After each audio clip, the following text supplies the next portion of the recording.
Bureaucracy या civil services, आम फहम ज़बान में इन्हें बाबू कहा जाता है। किसी भी मुल्क के निज़ाम को चलाए रखने के लिए ये लाजमी जुज़ होते हैं। इसीलिए तो ब्यूरोक्रेट्स इंतज़ामी ढांचे में रीढ़ की हड्डी समझे जाते हैं। हुकूमतें आती और जाती रहें, इनका निज़ाम जूं का तूं ही रहता है। मगर पाकिस्तान में हरगिज़ ऐसा नहीं है। हर बार हुकूमत के तब्दील होते ही सरकारी अफसरान के तबादलों का सैलाब भी उमड़ आता है। ऐसा क्यों है? हमारे इंतज़ामी ढांचे की रीढ़ की हड्डी इस कदर कमज़ोर हो चुकी है कि इसे अपने वजूद को बचाए रखने के लिए सियासी कंधों की ज़रूरत पड़ने लगी है। आखिर क्यों? ब्यूरोक्रेसी और हमारे सियासतदान कैसे मद्दे मुकाबल आए और फिर बाहमी मफादात ने कैसे दोनों ताकतों को अपने अपने मुफादात की तरफ मोड़ दिया। हुक्मरान अपनी हुकूमत चलाए रखने के लिए कैसे सरकारी अफसरान के तबादलों और भर्तियों को अपने हाथ में लिए रहते हैं, तो तस्वीर की दूसरी जानिब सरकारी अफसरान बदलते मौसम के साथ कैसे रंग बदल जाते हैं। सूटेड बूटेड और ताकतवरों की इस दुनिया में दोस्त अहबाब, रिश्तेदार, सियासी कारकुन या फिर कोई पार्टनर, इन सब को मराद कैसे मिल पाती हैं और ज़ाती मुफादात का ये सिलसिला आज कहाँ आ खड़ा हुआ है। इस तहकीकाती डॉक्यूमेंट्री में आप सरकारी अफसरान की सियासी ट्रांसफर्स एंड पोस्टिंग समेत वफाकी और सूबाई सतह पर इन अफसरान की तकर्रियों के असल मेरिट की जांच और एक ऐसी पिटीशन से भी आगाह होंगे जो ब्यूरोक्रेसी में सियासी अमल दखल का मुंह बोलता सबूत है। हुक्मरान कहा करते हैं कि पाकिस्तान में अवाम की हुकूमत है, तो हम आज इसी मान से ही ताकतवर बाबू को भी शामिल तफ्तीश किए लेते हैं।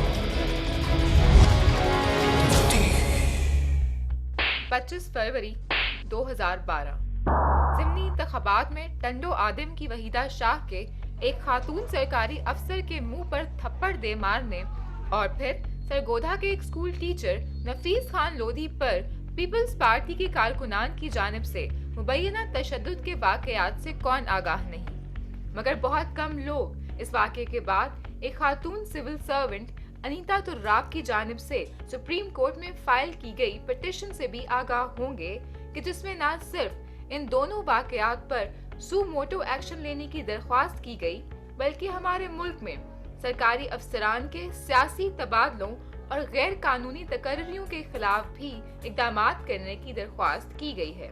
उसका इंटरव्यू नशर किया तो लोगों में एक किस्म का एहसास हो जाए कि भाई किस किस्म की ज़्यादती हो रही है हमारे मुल्क में, तो वो प्रेशर इतना डेवलप हुआ। मगर इस किस्म के हज़ारों केसेस होते हैं जो मीडिया की नज़र में अगर नहीं आते तो उस पर एक्शन जो है वो रूटीन में नहीं होता। सुप्रीम कोर्ट के 3 रुकनी बेंच ने सूबाई सेक्रेटरीज को पिछले दिनों 57 पुलिस अफसरान को दी जाने वाली शोल्डर प्रमोशंस वापस लेने के अहकामात जारी किए हैं। इन डीएसपीज का ताल्लुक मुल्क के सबसे बड़े शहर कराची से है। दूसरी तरफ डीपीओ सरगोधा, जिन्होंने सरकारी अफसर पर तशद्दुद के खिलाफ एक्शन लिया, इनकी मुबैना सियासी दबाव के बायस गिलगित बल्तिस्तान ट्रांसफर पर कोर्ट ने आईजी पंजाब से 2 हफ्तों में रिपोर्ट भी तलब की है। फरिश्तों की सोसाइटी तो है नहीं, छोटे मोटे इन्फ्लुएंस चलता है, छोटा मोटा इस तरह जो डीपीओस के लेवल पर, आरपीओस के लेवल पर ये चलती सिलसिले चलते हैं। लेकिन जनरली और मेरी भी बतौर इंस्पेक्टर जनरल पुलिस ये फोर्स को ये कमांड है, क्लियर कट कमांड है कि किसी किस्म के इन्फ्लुएंस में वो नहीं आएंगे। वफाकी सतह पर OGDCL का मैट्रिक पास MD हो या सूबाई सतह पर 18वें ग्रेड का DCO, नाअहल अफसरान की तकर्री में कौन किस तरह और कितना फायदा हासिल कर सकता है, इसका अंदाजा एक आम आदमी भी अच्छी तरह कर सकता है। जो इस ऐवान के मेंबर हैं, उनका वो मुंतखब नुमाइंदे हैं, उनका काम है कानून साजी, और ट्रांसफर पोस्टिंग का मतलब होता है कि मेरा बंदा वहाँ हो और वो दूसरा जो मेरा मुखालिफ है उसके खिलाफ फैसला करे। ब्यूरोक्रेसी जो है वो छोटे छोटे पुर्जे हैं एक इंजन में, और वो गाड़ी को चलाती है। जो उसकी ड्राइविंग व्हील है वो सियासतदान के पास है। अब वो उसको कितनी तेज चलाता है, किस तरफ ले जाता है। रिकॉर्ड गवाह है कि पाकिस्तान में हर नई हुकूमत पिछली हुकूमत में काम करने वाले अफसरान को तब्दील करके अपने मनपसंद अफराद की तकर्रुरी अपना फर्ज मनसबी समझती है। इस फॉर्मूले में अफसरान अहल हों या ना अहल फर्क नहीं पड़ता। हमारे हुक्मरानों के लिए अहम ये है कि आला सरकारी ओहदों पर बैठे अफसरान आइन की पासदारी की बजाय इनके अहकामात की बजाआवरी करें, फिर चाहे वो अहकामात जायज़ हो या नाजायज़। मैंने एक SHO को पोस्ट किया तो जो सिटिंग मिनिस्टर था वो मेरे पास आ गया और उसने कहा कि इसको आप पोस्ट आउट करें, मेरा आदमी लगाएं। मैंने कहा नहीं, ये तो आज लगे हैं तो वो अपना टेन्योर पूरा करेगा। तो उसने कहा नहीं, तो आप बिलीव कीजिए ये ऑन रिकॉर्ड है, ऐसी कोई वो बात नहीं है। चीफ मिनिस्टर साहब ने मुझे अपने ऑफिस में कॉल किया, अब बोले इसको ट्रांसफ़र कर दे। आई रिफ्यूज्ड, तो उन्होंने मुझे ट्रांसफ़र कर दिया। किसी भी हुकूमत के लिए आला सरकारी ओहदों पर अपने मनपसंद अफसरान बिठाना क्यों लाजिम व मलजूम है, ये समझने के लिए हमें सबसे पहले सरकारी अफसरान और कुर्सी की ताकत को समझने के साथ साथ ब्यूरोक्रेसी के सियाको सबाक को भी मद्देनजर रखना होगा। सिविल सर्विसेज और ब्यूरोक्रेसी रियासत का एक ऐसा अहम सतून है जिसके जरिए तमाम हुकूमती अमूर चलाए जाते हैं। हुक्मरान दौरान हुकूमत अपनी पॉलिसीज तश्कील देते हैं, जबकि सिविल सर्वेंट्स का काम इन पॉलिसीज पर अमल दरामद करवाना होता है। मैं इक़्तिदार के अंदर हूँ, मैं क्या पॉलिसी बनाता हूँ ये तो मेरे ऊपर है, उसमें ब्यूरोक्रेसी का इतना रोल नहीं होता। ब्यूरोक्रेसी सिर्फ आपको थोड़ा सा बिकॉज ऑफ देयर एक्सपर्टीज़ वो आपको फीडबैक एक देते हैं कि जी ये जो आप पॉलिसी बना रहे हैं इसके नेगेटिव इफ़ेक्ट्स क्या होंगे, पॉजिटिव इफ़ेक्ट्स क्या होंगे। अनफॉर्चुनेटली हमारे यहाँ ब्यूरोक्रेसी एक गाली बन गई है। एक वर्ड ब्यूरोक्रेट जो है वो एक उसकी डेफिनेशन की बजाय एक बुरे माने से एक कई तरह इस्तेमाल होता है, जो कि बड़ी एक अलमिया है। क़याम पाकिस्तान के वक्त इस नौमौलूद रियासत ने अगर कुछ ताकतवर हासिल किया था तो वो अंग्रेज साम्राज्य की तरबियत याफ्ता ब्यूरोक्रेसी थी। 19वीं सदी में ताज बरतानिया ने बड़े सगीर पाको हिंद में रियासती अमूर चलाने के लिए इंडियन सिविल सर्विसेज का आगाज किया था।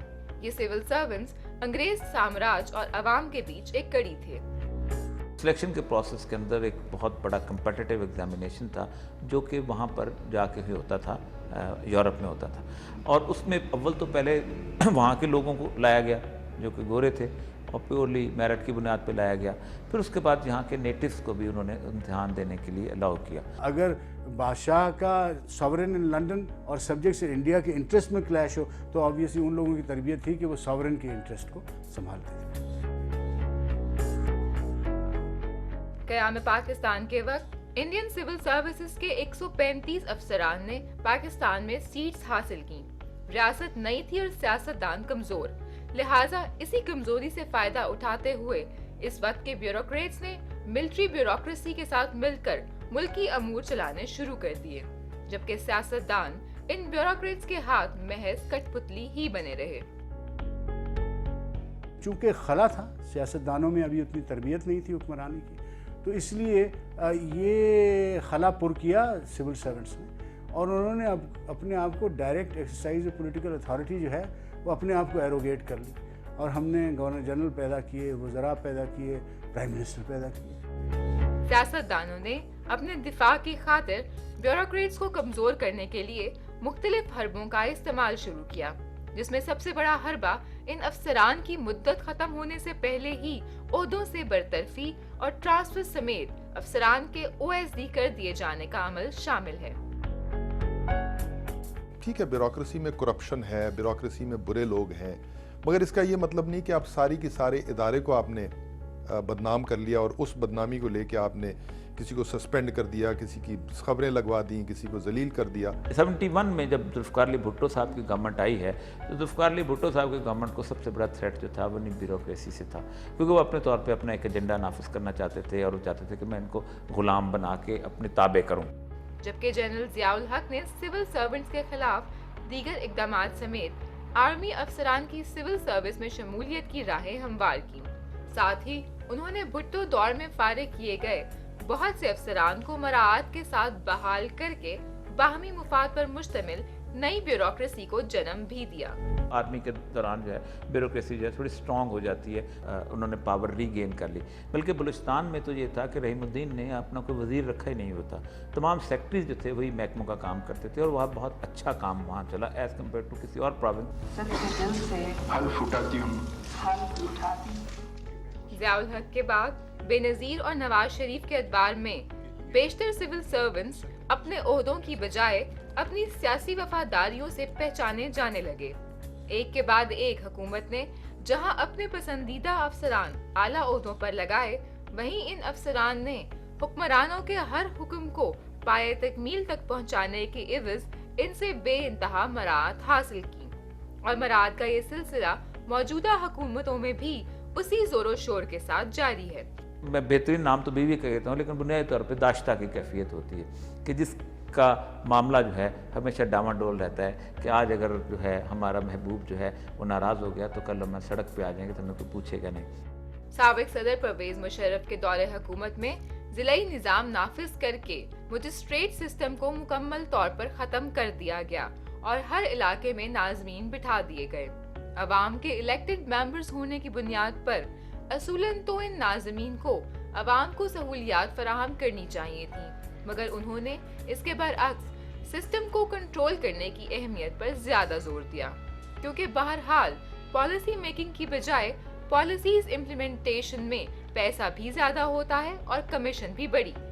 یوں مجبور عوام کی فلاح کے لیے ملنے والے پیسے میں حکمران اور افسران از خود شریک ہو جاتے ہیں. عام آدمی کو نہ انصاف مل رہا ہے، عام آدمی کو نہ سفارش کے بغیر اس کا کوئی کام ہو رہا ہے، عام آدمی جو ہے اس کا نہ تعلیم کا نظام ٹھیک چل رہا ہے، نہ صحت کا نظام ٹھیک چل رہا ہے. مگر جہاں تک کہ حاکم وقت ہے وہ سمجھتا ہے کہ سب کچھ اس کے مرضی کے مطابق چونکہ ہو رہی ہے تو سب ٹھیک ہے. جاوید قریشی 40 سال تک سول سروسز کے مختلف عہدوں پر کام کرنے والے وہ ریٹائرڈ افسر ہیں جنہوں نے چیف سیکرٹری پنجاب کی پوسٹ پر بھی فرائض سر انجام دیے. ان کے مطابق ان کی سروس کے چند برسوں میں ہی سول سروسز میں سیاسی دباؤ اس قدر بڑھ چکا تھا کہ تبادلے اور تقرریوں کا اختیار رکھنے کے باوجود چیف سیکرٹری خود اوپر سے آئی سفارشوں پر عمل کرنے پر مجبور نظر آتا ہے. پوسٹنگ اور ٹرانسفرز اگر پولیٹیکل باسز کی مرضی اور منشی کے مطابق صرف ہوں گے اور وہ ایڈمنسٹریٹو کنسیڈریشن سے کلیتاً بالاتر ہوں گے تو اس میں ایڈمنسٹریشن یا گڈ گورننس کا کانسیپٹ اسٹیبلش نہیں ہو سکتا. اس میں کسی بھی سول سرونٹ کی ٹرانسفر کم سے کم 3 سال کی مدت پوری ہونے کے بعد ہی کی جا سکتی ہے، تاوقت اس پر کرپشن جیسا کوئی الزام نہ ہو. مگر ہمارے ملک میں حال یہ ہے کہ سپریم کورٹ اور نیب کو ریلوے خسارے کے حوالے سے گائیڈ کرنے والے ریلوے بورڈ کے سیکرٹری شفیق اللہ کی ٹرانسفر ہو یا اسلام آباد کے ایک افسر کو ایمانداری کے جرم میں دفتر آنے سے روک دیا جائے، کسی کے کان پر جوں نہیں رینگتی. ہمارے ملک میں سیاسی ٹرانسفر اینڈ پوسٹنگ کی موجودہ حقیقت کیا ہے اور وفاق سمیت صوبوں میں کس کرسی پر کون کس کا من پسند بیٹھا ہے. ہم ان خطوط پر تفتیش کو آگے بڑھائیں گے، مگر اس سے پہلے آپ کو ہمارے بریک سے لوٹنے کا انتظار کرنا ہوگا. ڈریے مت، ہم آپ کو ہرگز کسی بیوروکریٹ کے دفتر کے باہر موجود سائل جتنا انتظار نہیں کرائیں گے.